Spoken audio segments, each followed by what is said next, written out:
Hi, third grade. We are back to finish the rest of our anthology text called The Castle on Hester Street. Last we left off, we were reading about a Jewish family from Russia who immigrated to the United States. We were using theme to understand more about the characters in this story. As we were reading, we were getting to know the characters by seeing reoccurring patterns in their actions. For example, the grandfather keeps exaggerating and embellishing stories. And what I mean by that is he tells true events, but with fake or over-the-top details. And the grandmother seems more realistic because she always tells the truth or corrects the grandfather, even if the actual events aren't as glamorous or exciting. In our last lesson, we ended with a prediction.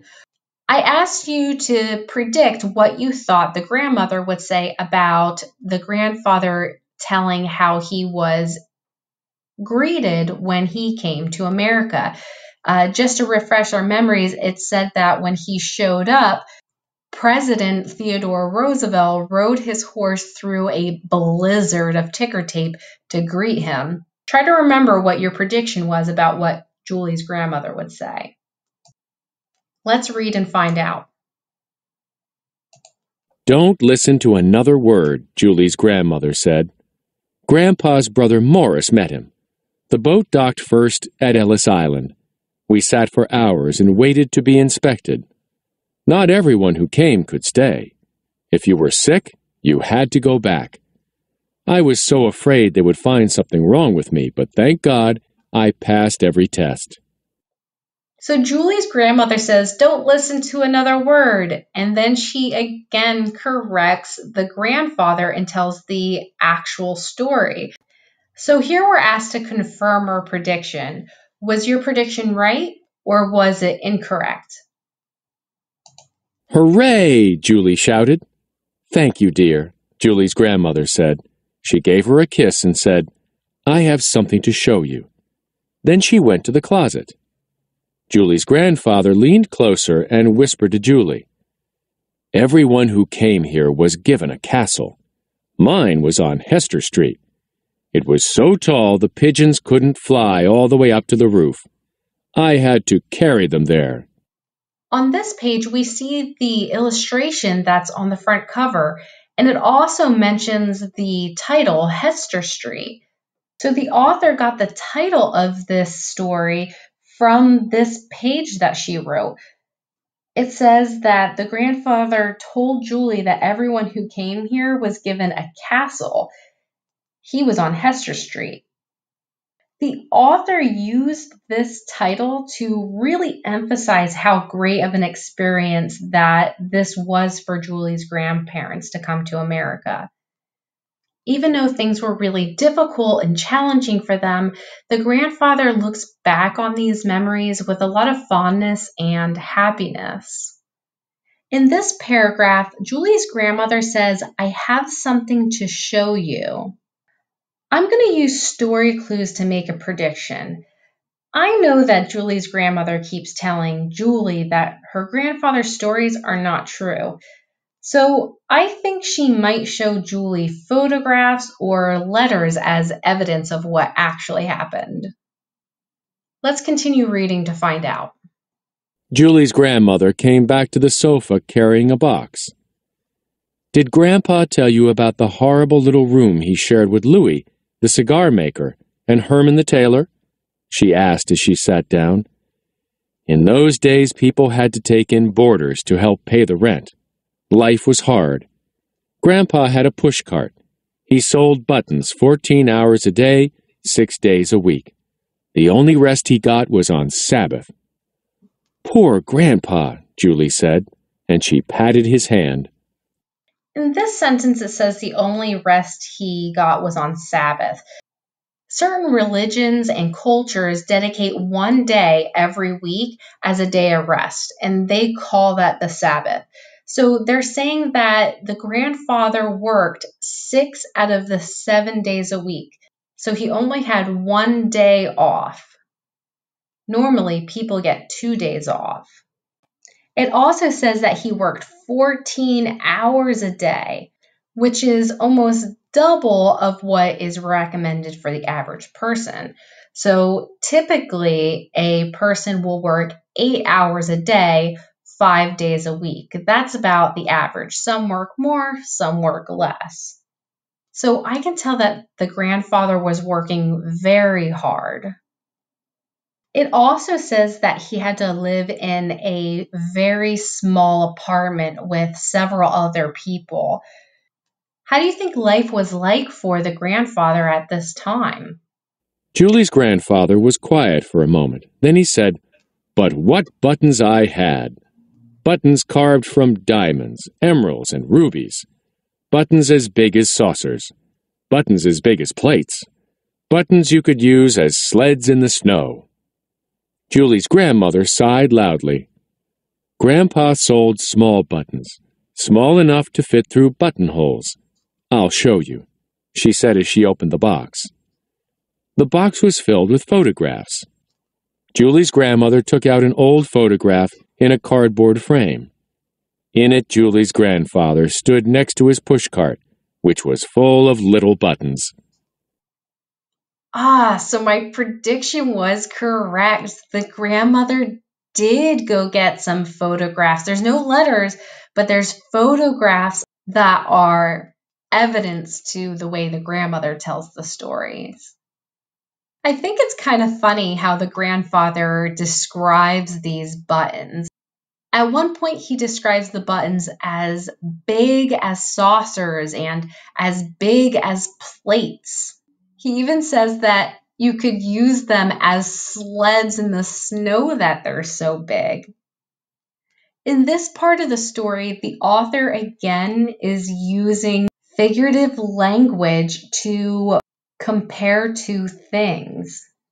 Do you remember what this type of figurative language is? This type of figurative language is similes. A simile uses the words like and as to compare two things. In this example, the word as is being used over and over again to compare the buttons to these other objects.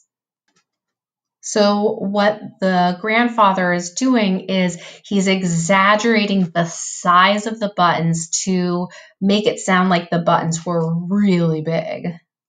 These illustrations are really helping me to understand how the grandparents felt about their experience.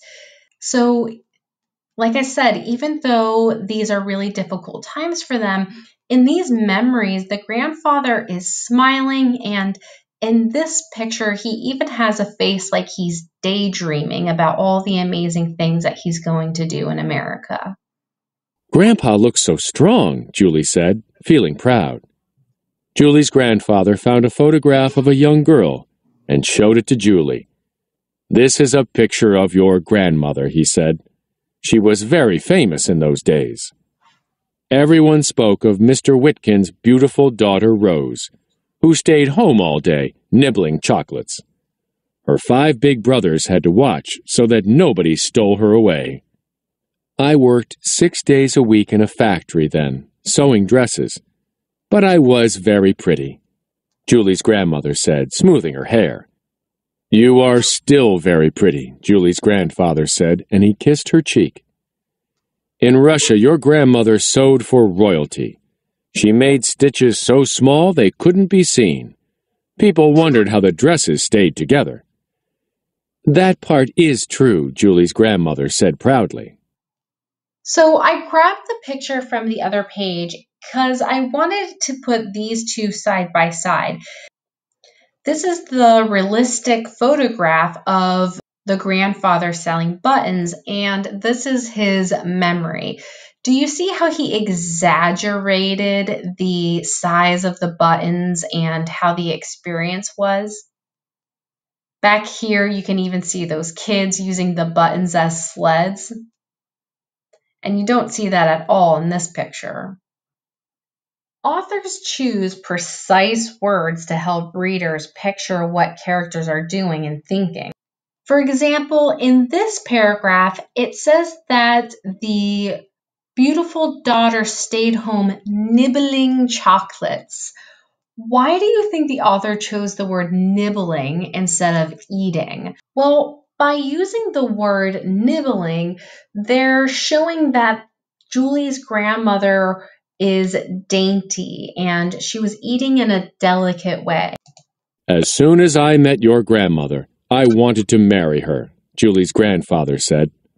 Every night I hired fireflies to fly over her house and spell out Rose, my precious flower, I love you every hour. And Moisha and I sang love songs under her window. Finally, her father let me marry her. A year later, your mother was born. No one had ever seen such a beautiful child. Then Esther, Ruthie, and Benny were born, and they were just as beautiful. I made them tiny jeweled crowns, and they rode through the streets in hand-carved golden baby carriages.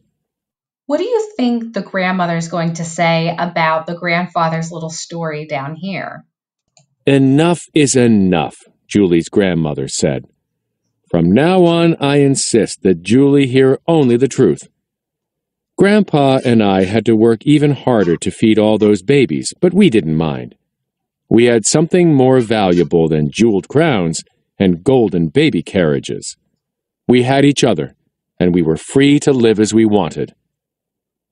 That's the truth, Rose dear, Julie's grandfather said, and from now on, that's all that will pass through my lips. So the grandmother says enough is enough, and then again she corrects the grandfather by telling the accurate story. And you can see in this memory here how it actually was. There is no jeweled crowns or golden baby carriages. They actually look a little cramped in here, to be honest.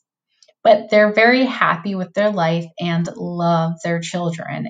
And they explained that their life as it is was more valuable than that gold or jewels. So, what do you think the theme of this story is? Well, the theme is that even though Julie's grandfather's life was very hard and difficult, he was very happy to live in America with his family and be free. I know this because throughout the story, we kept seeing the same patterns. These memories of difficult times would come up in his story, but he would always tell them happily and exaggerate it to be this great and miraculous thing, even if the real events weren't as glamorous as he wanted them to sound. They sat quietly for a few minutes. Then Julie's grandfather smiled and whispered to Julie, "Did I ever tell you about the time Moisha the goat and I sang for President Wilson?" So down here, the grandfather says that only truth will pass through his lips. But then on the very next page, he is telling another silly story about Moisha the goat and how they sang for the president. In the beginning of this story, there was an essential question that asked, why do people immigrate to new places? Well, after reading the story, I've learned that people immigrate to new places to have the freedom to live their lives the way they want to. I hope you have enjoyed this story as much as I have. It was really fun seeing how different the characters were and how the author showed their differences by using different text structures. All right, friends, bye for now.